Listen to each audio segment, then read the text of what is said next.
Today is a very special day. Today is the birth anniversary of Dr. Sarvapalli Radhakrishnan. Who was he? He was the second president of India. Dr. Radhakrishnan believed that teachers should be the best minds in the country.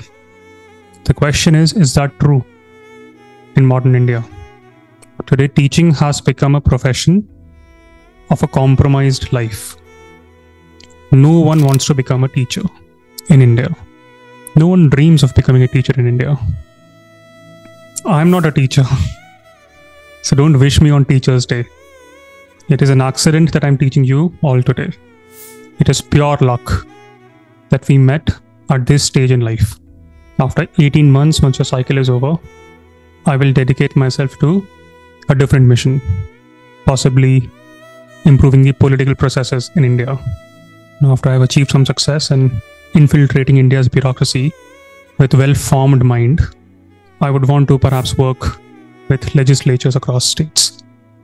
I'm already in talks with a few organizations to ensure that right people occupy important political offices in this country. If you love my teaching style, it is not because I trained as a teacher. It is because I've experienced a very different facet of life in India and across the globe, be it in finance, management consulting, political consulting, international development. My experiences in the UN, Government of India, education in Ivy League universities shaped the way I impart learning. But the most important question is, how many Ivy League graduates actually want to become teachers? I feel ashamed to say this, that exactly 1 year ago, my monthly salary in Europe, PPP adjusted, was more than what a primary school teacher in India earns or will earn in next 5 to 10 years. Your salary structure is abysmal. Your profession is not prestigious. You don't have a professional growth. Today, I can easily go back, join corporate ladder, perhaps lead one of those firms. Many of my friends in corporate sector can easily hop on to that life. But primary school teacher in India, can he or she do it? No, there is no professional growth. Because of that reason and many other reasons, the most important profession in India has now become one of the most compromised profession of our age. No one wants to become a teacher. You may think it's funny, but it's a very serious matter. If no one wants to become a teacher, who will then serve as a role model for a child, especially in that at a very impressionable age? The influence of a good teacher can be profound. It can be long-lasting. Long-lasting is a wrong word. It can be life-lasting. Who is a good teacher? A good teacher is not someone who can wrap up your syllabus in time. Not someone who tells you how to succeed all the time in life. Compares first rankers with the last benchers. A good teacher is someone who also appreciates you when you fail. And that teacher will perhaps encourage you to fail often in life, because that is how you will grow. That teacher will teach you how to fight back in life, how to overcome those failures.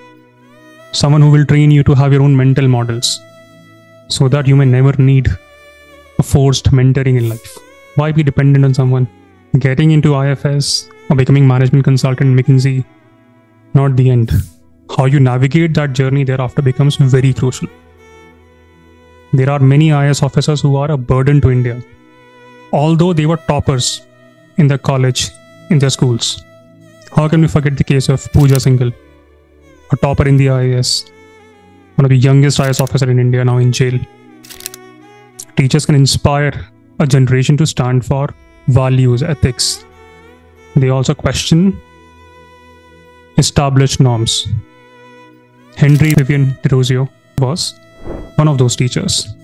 He is remembered even today, not for his teaching style, but for the impact he made in the Indian society at large, be it via Young Bengal movement or via inciting the flair for radical thinking.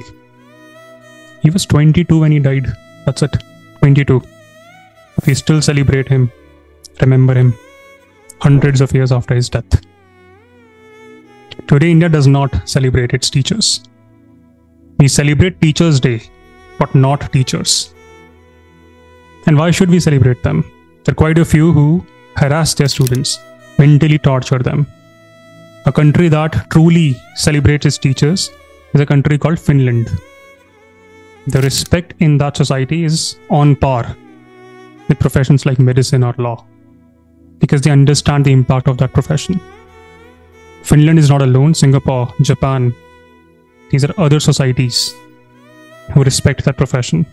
And it is not a surprise that educational outcomes of these countries are often correlated with how they treat their teachers. Today we may say, but look at the fact there are Indians everywhere in the world, outshining in the world. But for that to happen, Sundar Pichai had to go to Stanford and Wharton. Satya Nadella had to go to Wharton. Indra Nooyi had to go to Yale. All their kids study in those countries.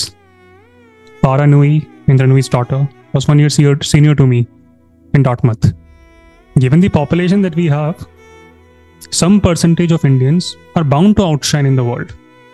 But there will always remain a large part of India that will remain uneducated or with ill-formed mind. Even though they're educated, but with ill-formed mind, not well-formed mind. A mind that is envious, jealous, reflective of crab mentality, and they will fail. Not because they topped classes, because they did not understand the meaning of life, meaning of feeling, meaning of growing, and what is growth. IIT graduates getting jailed for giving rape threats on social media. It's not a story. It's a fact now. And that is exactly how our demographic dividend will turn into a demographic disaster. Whenever you are handling the school education department, do not think of it as punishment posting the way it is considered to be. Some of my friends who have been district collectors, they think that school education is a punishment posting. Perhaps it's the mindset that has crippled us in realizing the dream of India's second president. That posting perhaps be the most important posting in the world. The problem with India is indeed this: wrong people occupying important positions. The day we have good people occupying important positions, what will they do? They will create right incentive structures. And with those right incentive structures, you will attract the best of the best talents. Today, America succeeds.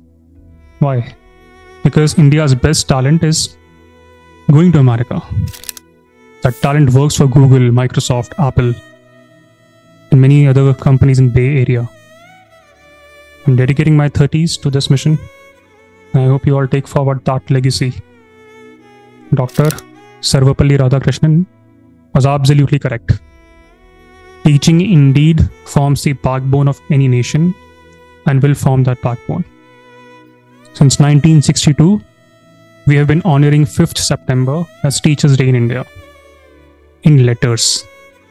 But now is the time that we honor this day also in spirits.